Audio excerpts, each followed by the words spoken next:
친구들, 고난주간 예수님의 고난에 열심히 동참하고 계신가요?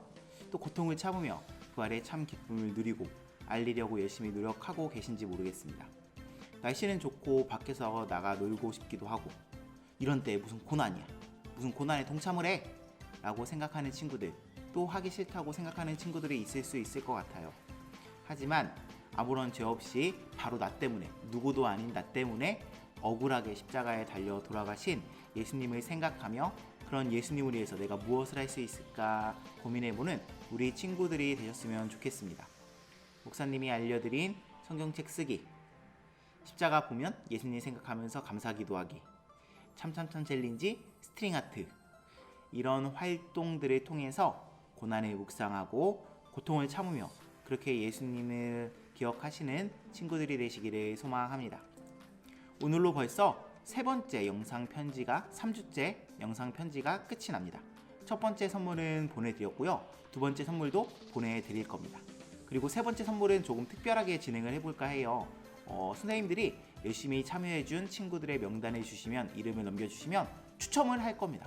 영상을 찍어서 보여드릴게요. 추첨을 한 다음에 그렇게 추첨으로 뽑힌 친구들에게는 목사님이 선물을 직접 만들어서 들고 집으로 찾아가도록 하겠습니다. 기대하고 계셔도 좋습니다. 혹시 목사님 얼굴이 보고 싶지 않은 친구들이 있는 건 아니겠죠? 그러면 너무 슬플 것 같아요. 어쨌든 간에 추첨을 해서 선물을 들고 찾아갈 테니까 기대하고 기다리고 계셔도 좋을 것 같습니다. 이제 우리 하나님의 말씀을 한번 살펴볼까요? 오늘 우리가 함께 살펴볼 하나님의 말씀은 마가복음 14장 68절부터 72절까지의 말씀입니다. 여기서 베드로는 예수님의 말씀처럼 닭이 2번 울기 전에 예수님을 3번이나 부인하고 맙니다. 모른다고 이야기를 하는 거죠. 안 그럴 것이라고, 다른 사람은 다 예수님을 모른 척하고 예수님을 버려도 저는 안 그럴 거예요 라고 호언장담하던 베드로가 그렇게 했습니다. 심지어 그냥 다른 제자들처럼 그냥 도망친 것도 아니고요. 예수님이 계신 그 장소에서 예수님을 저주하며 예수님을 모른다고 그렇게 맹세를 해버리고 말았습니다. 사실 목사님이라도 그렇게 했을지 모르겠어요. 예수님께서 붙잡히셔서 고문을 당하시고 매를 맞고 계신 그 장소에서 너 예수님 믿는 사람이지? 라고 다른 사람이 얘기를 한다면 맞아요, 저 예수님 믿는 사람이에요, 예수님을 따라다니던 사람이에요 라고 당당하게 말할 수 있는 사람이 몇 명이나 될까요? 친구들은 그렇게 할 수 있을까요? 그렇게 해버린다면 당장 끌려가서 예수님처럼 매를 맞고 힘든 과정들을 겪어야 할 텐데 그렇게 할 수 있겠다고 나설 수 있는 사람이 몇 명이나 될까요? 아마 몇 명 되지 않을 거예요. 찾기 힘들 것 같습니다. 베드로도 마찬가지였던 거죠. 이렇게 우리 사람들은 모두 너무나도 나약하고 연약한 존재들입니다. 베드로도 목사님도 친구들도 다 약한 사람인 거예요. 그래서 그렇게 우리는 예수님을 다 버리고 도망쳐버릴 때가 많이 있습니다.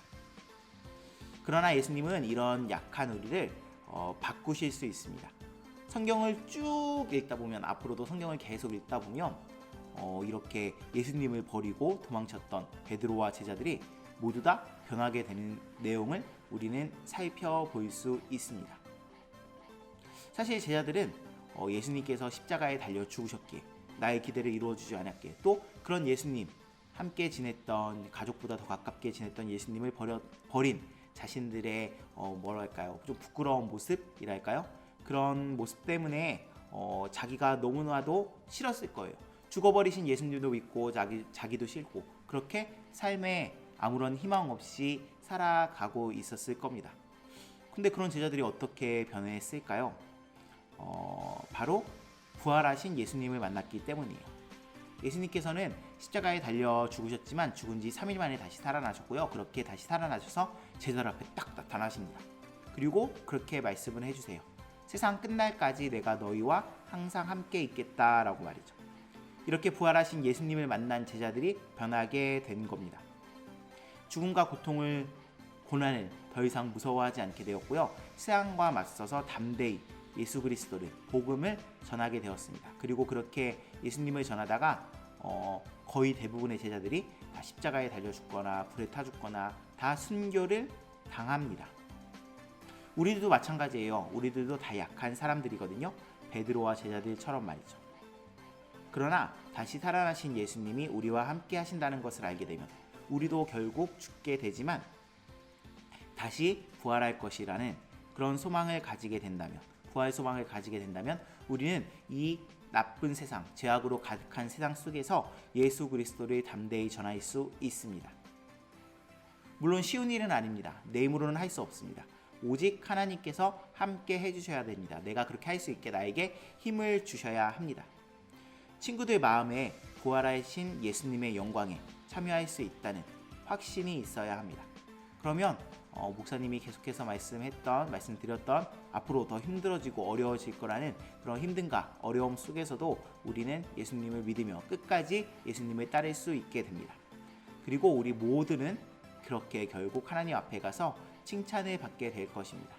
그렇게 살아가는 저와 친구들이 되시기를 소망합니다. 우리 함께 기도해 볼까요? 사랑의 하나님 아버지, 감사를 드립니다. 처음에는 예수님을 버리고 도망쳤던 제자들이 부활하신 예수님을 만나서 결국 예수님을 위해서 살다가 죽었듯이 우리들도 그렇게 예수님을 끝까지 따를 수 있도록 인도해 주세요. 베드로와 제자들처럼 우리들도 너무나도 약한 존재이지만 하나님이 함께 해주신다면 저희들 용기 있게 당당하게 살아갈 수 있습니다. 그렇게 살아감으로 말미암아 우리들을 통하여서 예수님의 모습이 드러날 수 있도록, 하나님의 영광이 드러날 수 있도록 인도해 주시고 결국 하나님 앞에 가서 모두 다 칭찬받는 저희가 되게 해주세요. 그렇게 살아가는 저희가 될 수 있도록 인도해 주실 줄 믿으며 예수님의 이름으로 기도드립니다. 아멘. 친구들, 오늘 하루도 하나님 안에서 평안히 재미있게 즐겁게 잘 보낼 수 있도록 인도 바랍니다. 함께 하시기를, 하나님이 함께 하시기를. 좀 끊겼네. 친구들 오늘 하루도 예수님의 고난을 묵상하며 예수님의 고난에 동참하며 그렇게 살아가는 친구들이 되시기를 소망합니다. 그럼 내일 모두 만나요. 모두 빠빠이.